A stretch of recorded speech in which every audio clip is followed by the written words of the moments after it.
Continuous blackouts pose a major threat to industry and workers. One that has shared its concern is the mining industry. Imagine being underground and the power goes out or going down a shaft many kilometers deep and suddenly it stops due to failure by Eskom to keep the lights on.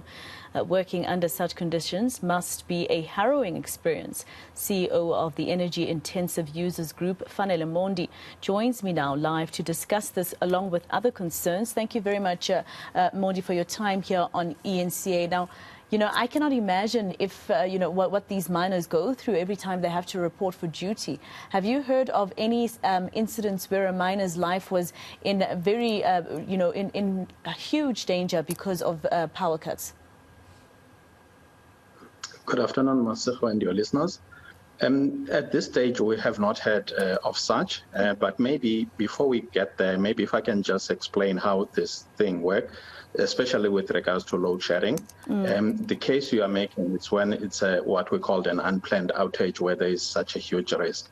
In terms of the load shedding, Eskom is required by the national standard called unrest 048-9 to inform operations when they are going to need a load reduction.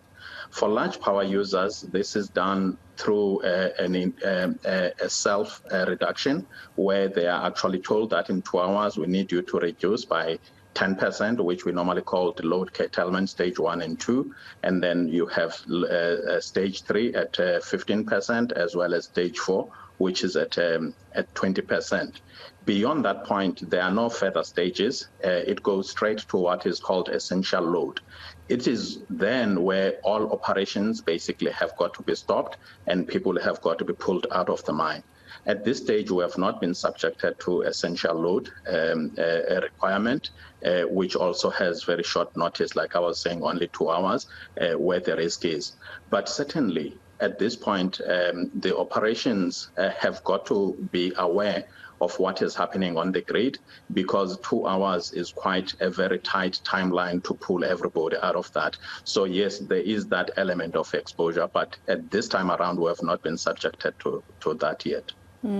What do you think, in terms of what your solution would be to Eskom's woes? I mean, this is load shedding is clearly something that we have to live with.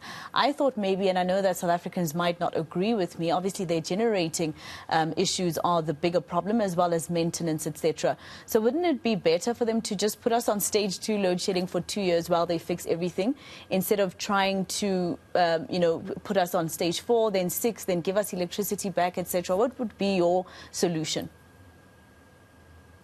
I think that there is merit in terms of that proposal, because what's happening is that part of the challenges Eskom has is the time, to do maintenance, in which case then they are always forever required to be on load. So those are some of the options which we are deliberating on as the industry, as well as other stakeholders, to say maybe we may just as well say that we need to bite the bullet, so to say, and then undertake this necessary maintenance and get out of this.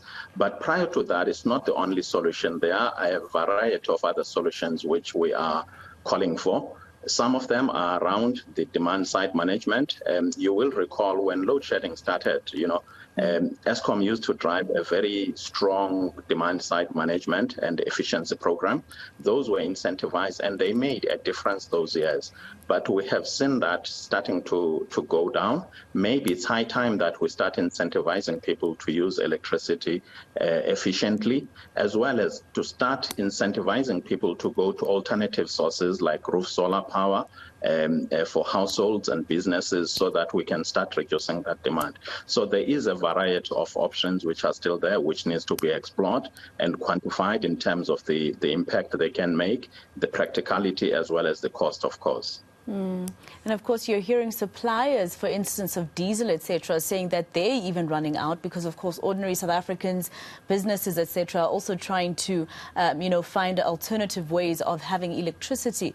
But what do you make of, the illegal strike by the employees? Of course, I can imagine you're hoping that today that matter will be settled.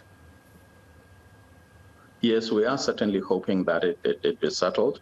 And also, as an energy advocacy group, we try to focus our advocacy around energy issues, which by and large are technical. We do not try to get involved in the labor relations of any of businesses or even our members. However, we must say that certainly the strike has had an impact in terms of escalating the stages of load shedding.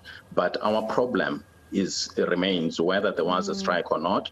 We were still subjected to load shedding, and it's not going to stop because the strike has ended. It will just go down to a lower level, which is not on its own sustainable for any of our businesses or members, as well as the economy at large. Well, thank you very much for speaking to us, Mr. Mondi. Of course, some of the things that we're speaking about with Mr. Mondi is, a concern for every South African when it comes to load shedding. Stage 6, unacceptable. But like I said earlier, any stage would not be acceptable for any of us.